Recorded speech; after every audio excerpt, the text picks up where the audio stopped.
La réflexivité. Comme pour le futur pompier, la réflexivité est une activité qui va permettre au futur formateur d'améliorer ses pratiques.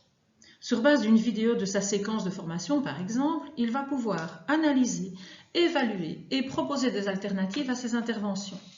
De même que pour le pompier en formation, la réflexivité va agir comme un levier pour l'amélioration des compétences professionnelles du formateur. Pour aider le futur formateur à porter un regard réflexif sur sa pratique, il va utiliser les mêmes processus réflexifs que ceux proposés au futur pompier. Ces processus étant répartis sur 3 niveaux.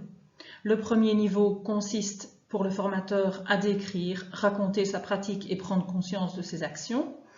Le second niveau consiste à prendre du recul par rapport à sa pratique et à positionner les éléments jugés importants vis-à-vis d'un modèle ou d'une intention. Et enfin, le troisième niveau consiste à se tourner vers sa prestation future de formateur, qu'elle ait lieu ou pas, en proposant des alternatives à ses interventions. Ces 3 niveaux de réflexivité doivent aussi être mobilisés de manière équilibrée. Les processus de niveau 1 consistent donc à dire ce qui est, à décrire sa pratique, d'en prendre conscience, de se questionner et de pointer ses difficultés. Pour s'aider, le futur formateur peut se poser 3 questions. La première étant « Quelles actions ai-je mis en œuvre durant mon intervention ?»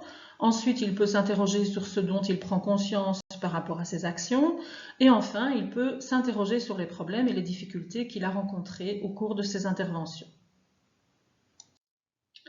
Les processus réflexifs de niveau 2 invitent le formateur à prendre du recul par rapport à sa pratique. Il situe et justifie son action par rapport à un élément théorique ou contextuel, de ses préférences, du but à atteindre. Il va également évaluer sa pratique. 3 questions peuvent également aider le futur formateur à mobiliser les processus de niveau 2. La première question étant l'intention qu'il attribue à ses actions. La seconde porte sur l'évaluation de ses actions.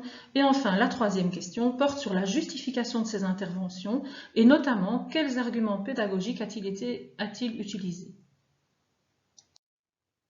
Les processus de niveau 3 invitent le futur formateur à se focaliser sur la prochaine séance de formation en réfléchissant et en proposant des alternatives à sa pratique en lien éventuellement avec la théorie. De nouveau, 3 questions peuvent l'y aider. La première concerne les alternatives qu'il peut proposer à mettre en œuvre la prochaine fois.